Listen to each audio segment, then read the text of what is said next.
Welcome back to the WHHI News. Guess what? Did you know in Bluffton there is a department called the Community Risk Reduction Department with the Bluffton Township Fire Department? And here are two of its educators. They join me now, Haley Frazier and Sam Dulla. Thanks for coming back. Thank you for having us. I know you were on last time and we talked about some of the work you do with smoke detectors, checking them in people's homes, carbon monoxide detectors. But this is huge, child safety seats. You have dealt with that, have you not, with a workshop recently or with people coming to say, hey, is this installed correctly, right? Yes, so Saturday we did hold a car seat check event from 9 to noon. We helped 14 families in the area make sure that their child passenger safety seats were installed correctly and were appropriate for the child themselves.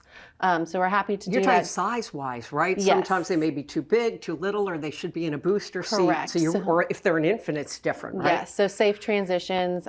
We go over all of that with every inspection and installation that we do. So we had the event on Saturday, but we also take appointments as needed within the community. You know, and I have to tell you, as a grandparent, trying to figure out how to put one of those in, it's a little intimidating. It's not the easiest thing in the world, and you sure want to do it right? Yes, we get a lot of grandparents that come, and we're happy to help put those car seats in for their little grandkids. And you know, we have to mention it's a community service. It's free. Thank you both of you for everything you do.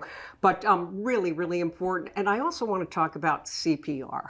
How important is it? You guys also work on that or have workshops on that? Absolutely. So as you mentioned, it's an incredibly important skill to have, and we try to do our best to make that as available as we can to the public. So we have a few different types of course offerings as it pertains to that. The first of which we hold two public classes or workshops, I guess you could say, each month on Mondays that are held at our station 38. We also do private course requests. Really? We do. Yes, we do. We do have a minimum of 7 students, just so we can have adequate staffing. So we do private course requests.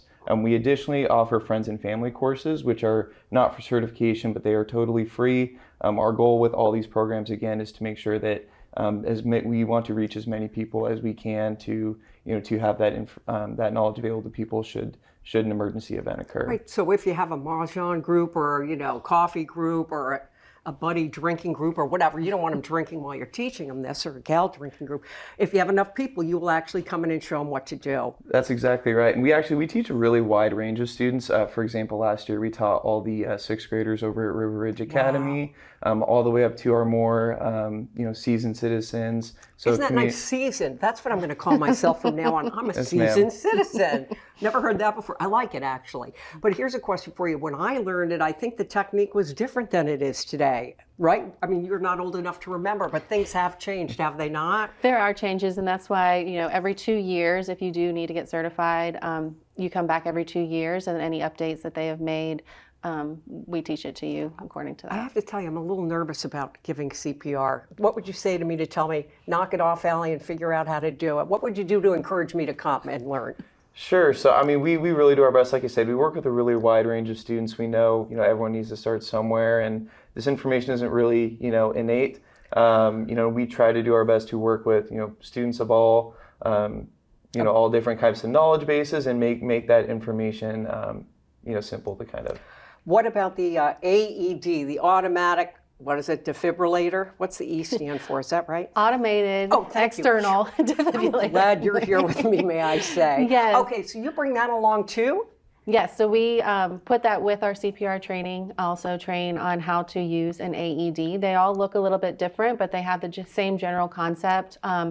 In the Bluffton Township Fire District, we have 25 public AEDs that are out within the district. You can find a map on our website of where those are. That's great. But all of our local parks, boat landings, at all of our stations, and some other spots within the community. That device can truly save a life, can it? Yes. I'm sure you could tell us some stories, but we're already out of time.